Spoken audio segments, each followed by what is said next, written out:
Hey, everybody, and welcome back to the Buy-In Podcast. In episode 4, we're going to dive into the town of Mount Pleasant, South Carolina. So let's get into it.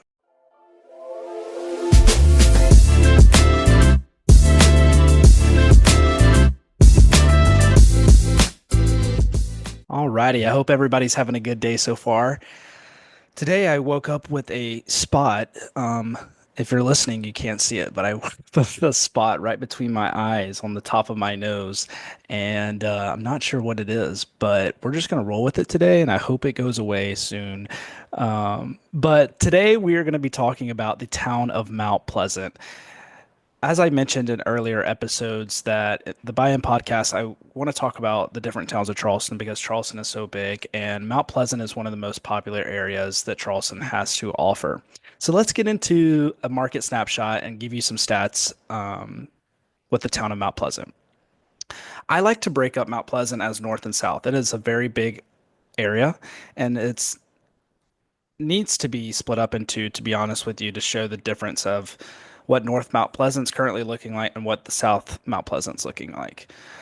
So just to read some stats, North Mount Pleasant, and these are based off the MLS and our local Charleston MLS. Medium sales price as of the February of 2025 was sitting at 872,000, which is up 12% from last year. The average days on market is 62 days, which is also up 63% from last year. Sales volume is actually down 29% this month compared to last year in 2024. Now, South Mount Pleasant, we are sitting at a median sales price of $1 million right on the dot, which is up 25% compared to 2024. Average days on market, 64 days, very similar to North Mount Pleasant, but that is also up 200%. 200% with a two from last year. Sales volume is also up 21% this month compared to last year. So those are some stats to read off to you what the market's looking like currently in Mount Pleasant.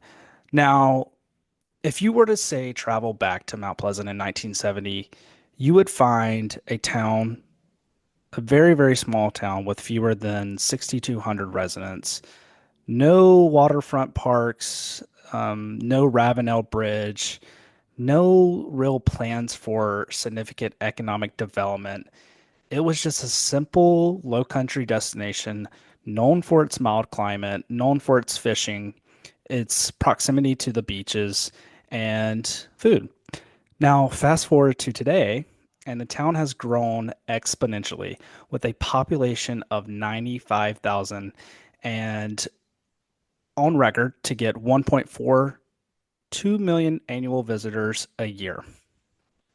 However, with that growth has brought some challenges to the town of Mount Pleasant.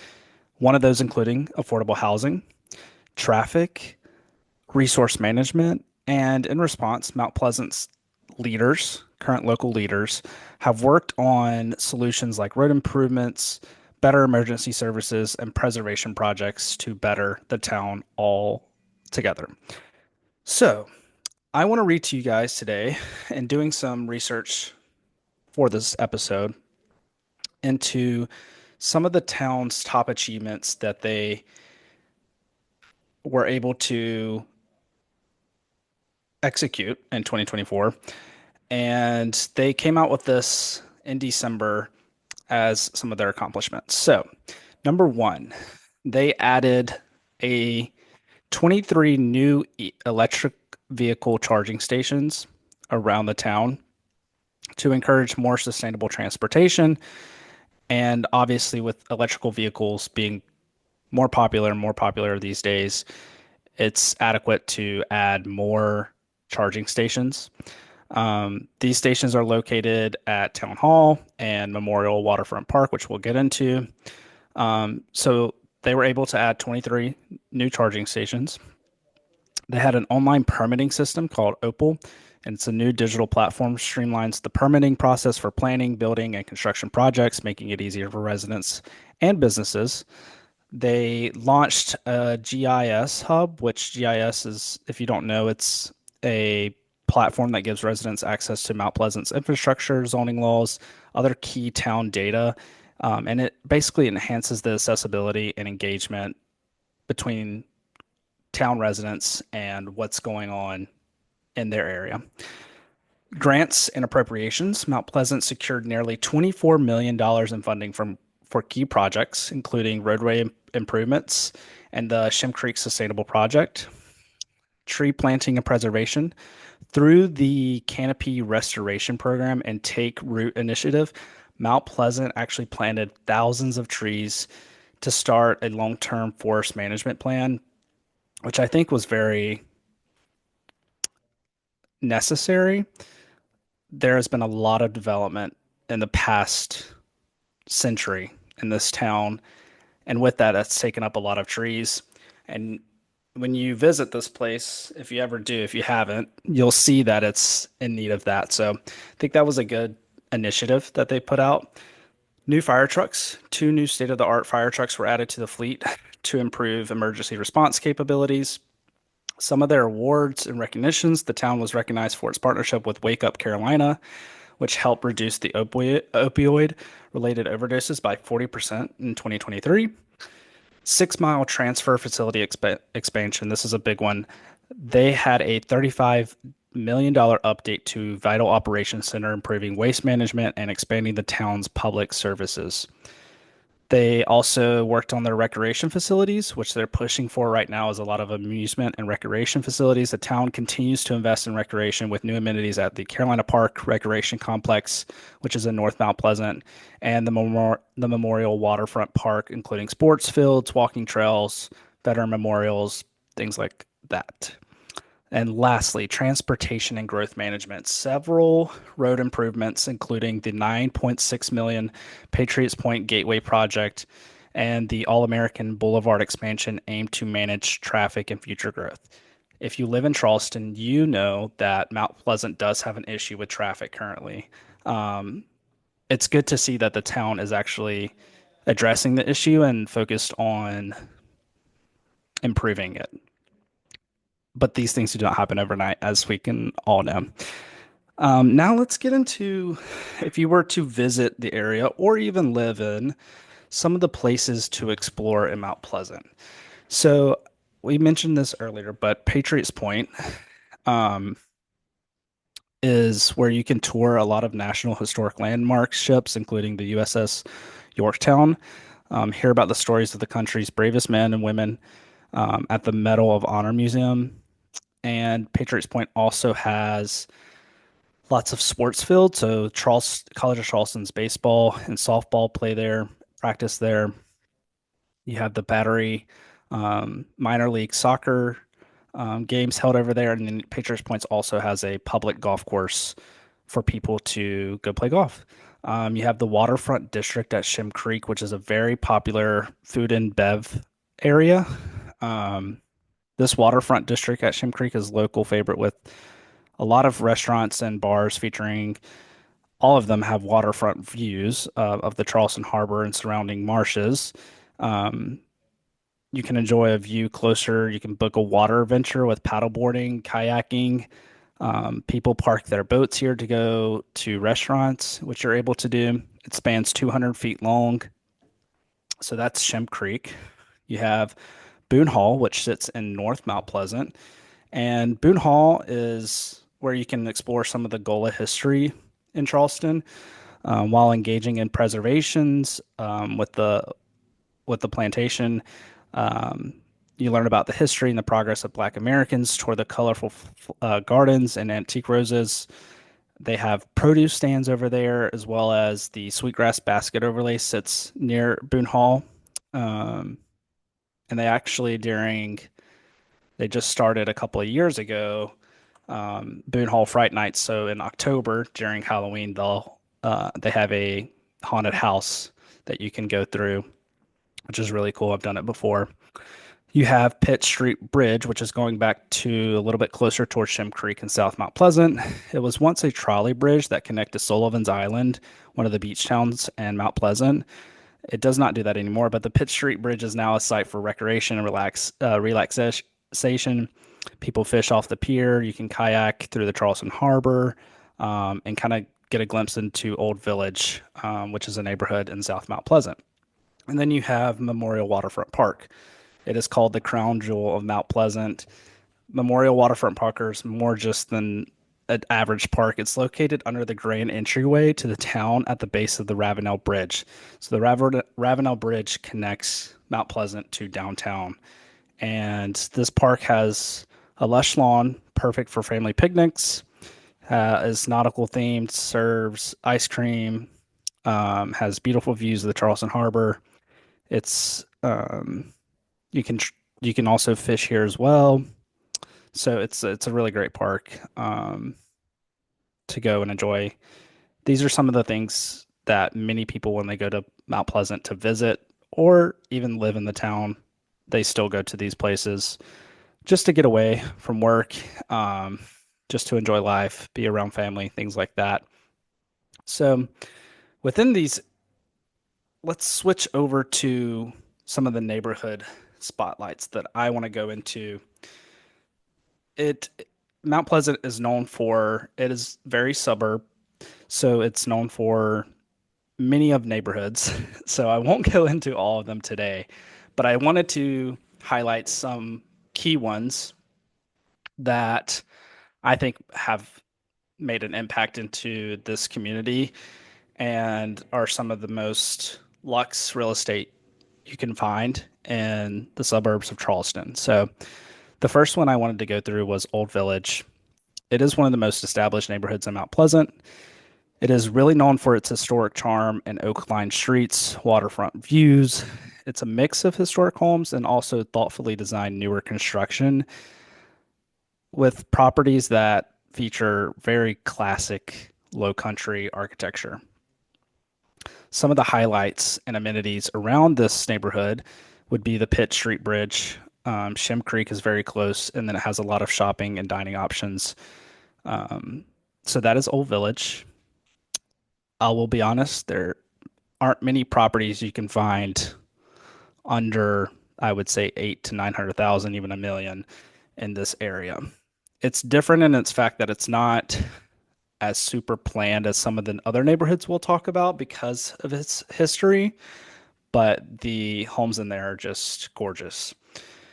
Next, I wanted to mention Ion, which Ion is a master plan community designed with a traditional neighborhood feel. So it's not your typical cookie cutter neighborhood that most of us are used to when it comes to master plan communities. It has very walkable streets. They have put in picturesque lakes within the community, and it's not like retention ponds or that sort of feel. It is like a actual lake that you can honestly find in some areas like the French and those creeks like that. So it's got a very picturesque feel. Also has very classic low country architecture. You'll see some similar designs to the downtown architecture with the Charleston singles and things like that, but they obviously are not built as old as the 1800 structures and 17, 1800 structures in downtown. The neighborhood was developed with an emphasis on community engagement and outdoor living and timeless design. So it's very sought after. Um, it's got a mix of urban convenience and residential charm. So properties range from charming townhomes to spacious single family residents, and many of them have waterfront views and access to community green spaces. Um, some of the amenities you can find is the Ion Club, which is a private club, has tennis courts, swimming pools, fitness facilities. We mentioned this, the lakes and trails, has multiple lakes, green spaces to take your dog, and walking trails, very easily walkable. You have Ion Square, which is a quaint little commercial area that has restaurants, boutiques, professional offices, and that really just kind of fosters that idea and sense of community. Its proximity to downtown is also very sought after. It's just a short drive right over the Ravenel Bridge to downtown. Now, let's go into some of the North Mount Pleasant neighborhoods because you'll understand when I go through these neighborhoods how the feel is a little bit different. Obviously, when you think of when Mount Pleasant was developed, you would obviously understand that Mount Pleasant started their development closer to downtown, if that makes sense. So a lot of these neighborhoods in North Mount Pleasant are a little bit newer and a little bit more planned. So you have Snee Farm, which is actually one of Mount Pleasant's older neighborhoods, but it features a mix of traditional and modern homes with larger lots. So Old Village and Ion, you can kind of tell if you were to look on Google Maps and Street View, the lots are still very small and the houses tend to be a little bit on top of each other. Snee Farm is a little bit different, has larger lots. It has a relaxed, family friendly atmosphere. It's also known for its historical significance. It was developed on land used for agricultural purposes before turning into a neighborhood. Amenities that Snee Farm has is a private golf club, tennis courts, a community pool. It's also very close to schools, parks, and other local amenities um, that Mount Pleasant has. Dunes West. So, Dunes West is a massive master planned community that covers a large area in North Mount Pleasant. This neighborhood is actually well known for its variety of housing options, from smaller single family homes to large custom built, like actual estates. Also has a good amount of a couple amount of townhomes as well with the neighboring Park West community. But it basically just offers a blend of suburban charm and luxury living. So amenities that residents enjoy access to is they have a golf course, a clubhouse, swimming pool, fitness center, has walking and jogging trails, playgrounds, boat storage, because it also sits on the water as well for residents to enjoy any type of water activities that you're looking for. So those are the neighborhoods in Mount Pleasant that you will find on the top of the list, but there are plenty others. And my final thoughts on this area, if you're looking to move to Mount Pleasant or even just visit, it's a great area to be close to downtown with also being close to the beaches because it basically sits kind of as that buffer middle area. If you were to go from downtown to a beach, you would hit Mount Pleasant.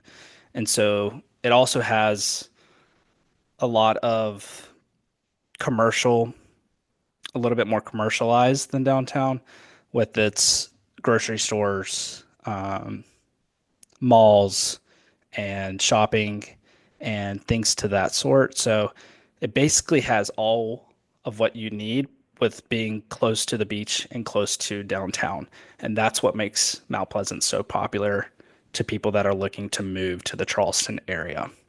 So I hope you guys enjoyed episode 4 of the Buy-In Podcast. As you all know, you can listen to this on Spotify and Apple Podcasts, as well as watch it on YouTube. If you have any more additional questions about the Mount Pleasant area, feel free to drop them in the comments of wherever you're listening to this to. And I will see you guys in the next episode.